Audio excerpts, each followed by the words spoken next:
Hey everybody, welcome back to BobkeTV. Another wild week in the world of cycling. The Colombians are coming, everybody, get ready. The good, the bad, and the ugly from the whole week. All of that and more Musings tweet of the week coming up on the Broom Wagon.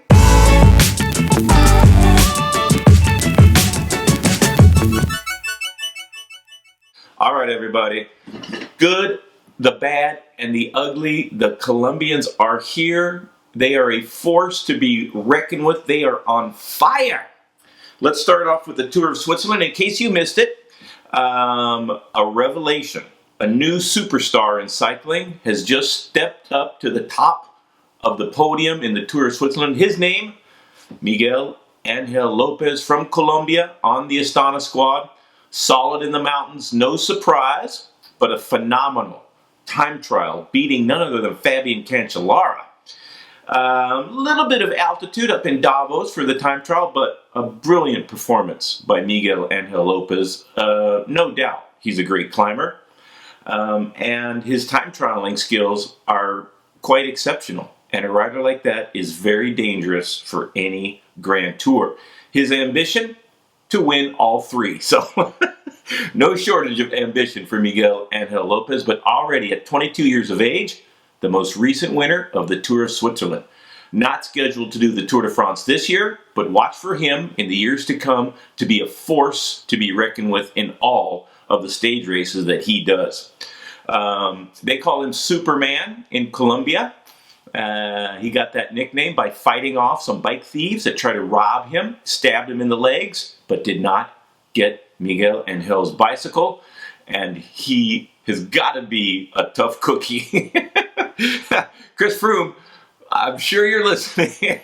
If you can beat Quintana and Contador and Nibali and Aru and Pino, get ready for Miguel Angel Lopez in the near future. Also good in the world of cycling, Nairo Quintana, Route de Sud, winner, and stage win in the time trial. Can you only imagine what's going to happen in the Tour de France if Nairo Quintana takes time out of Chris Froome in the two time trials at the Tour? Quintana's going to win. If Quintana can match Froome in the mountain stages, what he should be able to do, and beats him by even a fraction of a second in the time trials, Nairo Quintana has a good chance to win the Tour de France. Also good, Peter Sagan back on top, 2 stage wins in the Tour of Switzerland, firing on all cylinders in the sprints, and very difficult climbing stage. Climb coming to the end of one of his stage wins, and he just, I don't think I'll wait for the sprint. See ya! Attacks the climb, catches the breakaway, and then decimates Albacini in the sprint for a second stage win. He had the leader's jersey for a couple of days also. So Peter Sagan, coming into the Tour de France, should be on very, very, very good form. Also the good, Lizzie Armstead, the first British winner of the Aviva Tour for women. She held off a concerted effort by Marianne Vos. Marianne Vos throwing everything at Lizzie Armstead, but she and her Boels Dolman teammates were up to the challenge, and she wins the Aviva Tour. It's going to be a great women's road race at the Rio Olympics. Lizzie Armstead, Marianne Vos back on form, and Megan Guarnier from the United States amongst another a long list of great riders for the women's road race. It's going to be a fantastic Olympic road race this year. The bad and good from the Tour de Suisse, TJ van Garderen, skipping the Dauphiné this year, doing the Tour de Suisse instead, got dropped after riding pretty well. The first opening part of the Tour de Suisse got dropped. Hunger knock, ran out of watts, got too cold. It was a miserable day. 40 degrees and raining for many hours and big mountain climbs, and TJ van Garderen coming unglued in the mountains. The next day, stage winner on one of the hardest climbs in all of cycling, up to the Rettenbach Glacier above Solden, Austria. After a long, hard day, more bad weather, TJ van Garderen wins the stage. So up and down, good and bad for TJ van Garderen, but on the aggregate, I'd say good, and that TJ is going to, if he can correct some of these inconsistencies, the TT in the Tour de Suisse was a solid performance. He might have hoped for a little bit more, but he did put in a big effort, attacking more than 4 kilometers from the finish line and winning solo up above Solden. So TJ, if he can ride that form, he's going to have a great Tour de France. All right. This is one of the ugliest of uglies that I've ever seen. It comes to us from the North Star Grand Prix and the bike camera of Mike Friedman. This is just 4 miles into the race. Peloton hawking along. Long race, beautiful weather.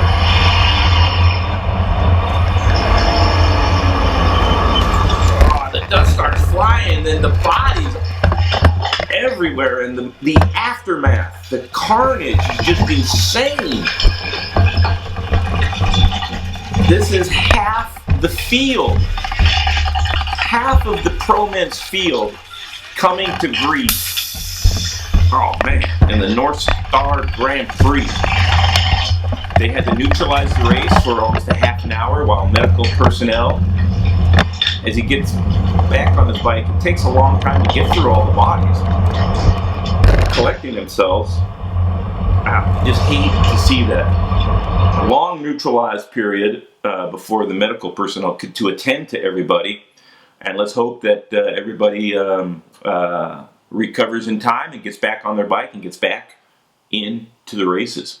All right, everybody. Next up, Musette Musings.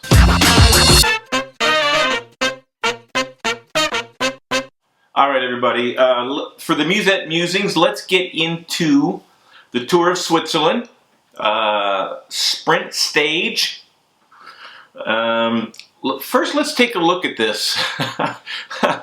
This hard 90-degree right-hand corner with just over 100 meters to go.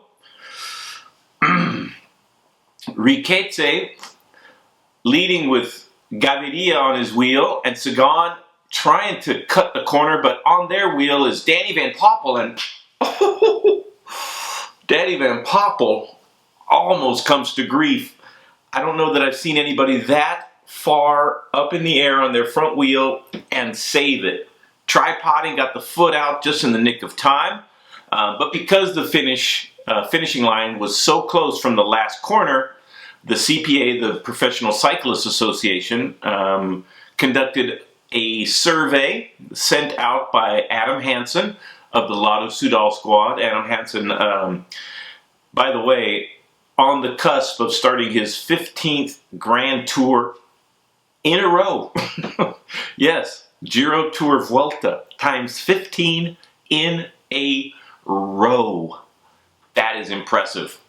If anybody's seen it all, it's Adam Hansen. So he conducted a survey and asked the professional cyclists in the Tour of Switzerland if they thought that was too dangerous to have a corner so close to the finish line. 91% agreed that yes, that's too dangerous. My question is, what did the other 9% of guys think? Are you kidding me? I mean, maybe Max Riqueze and his teammate, Fernando Gaviria, they got through there safely and got first and, I believe, second, maybe third. First and third. I'm not sure that Sagan got across there, but for second place he might have done. I should know, I just called it, but be that as it may, that's 2 guys out of 165 at that point in the bike race. That's way less than 9%, so I'm not sure any professional cyclist would not think that was too dangerous. It's just surprising, completely unnecessary. It was put in my opinion, as a way to scintillate the gantry, as a way to draw interest into the race for the wrong reasons, having a very dangerous sprint to the line. And basically the first person to that corner is the winner of the stage.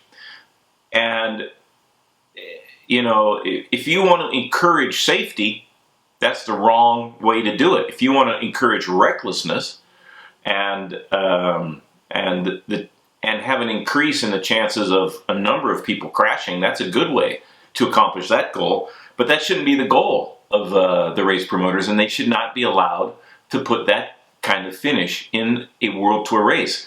So the UCI, they have officials on site, obviously. They are the governing body, and rather than finish 100 meters further along the same straightaway, which was on the circuit that the riders did before that very dangerous finish, the Tour of Switzerland promoters decided to have a corner to create havoc, to create chaos, to create a sensational headline at the finish.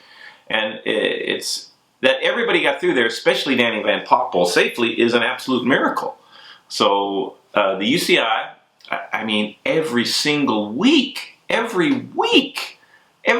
think if we look back at the Broom Wagons and the Musette Musings, at least 3/4, maybe all.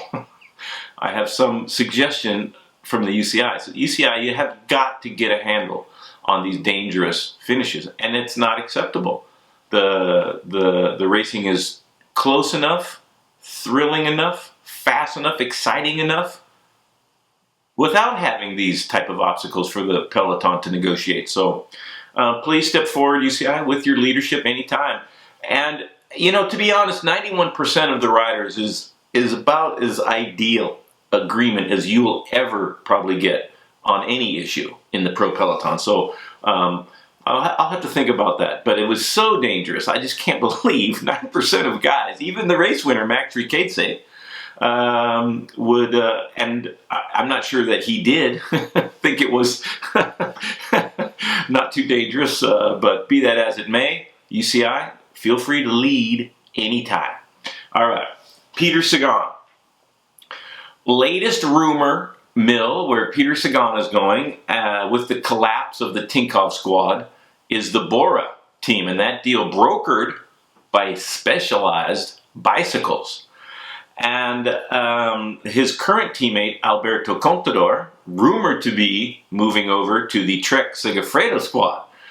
So I'm sure there's no shortage of rivalry between Trek and Specialized. So perhaps Specialized, hearing that Contador will be leaving the Specialized brand, and they've sponsored Tinkoff team since its inception, if I'm not mistaken. And Alberto Contador, one of their premier athletes, rumored to be moving to Trek, so why not keep Peter Sagan on a Specialized bicycle? And if that happens, if Specialized does sponsor Bora, and Bora does sign Peter Sagan, that is a serious coup for Specialized. Everybody loves watching Peter Sagan ride a bike. If you don't like the way Peter Sagan rides a bike, I'm pretty sure you don't like cycling. And you've come to the wrong channel. All right. Whomever Peter Sagan races for, I'm sure that for many years to come, he will be providing thrills and wins and incredible entertainment for everybody that's a fan of cycling. All right, tweet of the week. Tweet of the week comes to us from none other than Chris Froome. Froome, after winning the Dauphiné, and the way he won the Dauphiné was very impressive. And I'm going to go out on a limb right now. I'm calling the Tour de France. I'm going to do a preview soon, but Chris Froome for the win, barring catastrophe, at this year's Tour de France. The podium will be interesting. I don't think it's going to be a runaway like his two previous wins. I think it's going to be a very close, thrilling battle all the way to the second to last day, which finishes in Morzine, by the way. So I think it's going to be a great battle. But in order for Froome to be ready for the Tour de France, he's been doing a lot of reconnaissance rides in the Alps, looking at the final stages up there. So here's his tweet. Another day, another challenge. This time, no road. Hope it's figured out in time.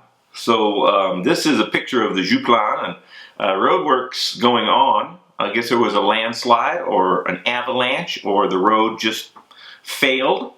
French roads in the Alps generally pretty sturdy, pretty durable. And so I hope that they get it. They have about a month, maybe a month and a few days to get that road finish before the Tour de France comes through. So best of luck, the Road Workers Union of France. Best of luck to Chris Froome. And I hope all the rest of your training rides actually have paved roads that you can take a look at it. All the roads are ready for the Tour de France, which I'm sure they will be.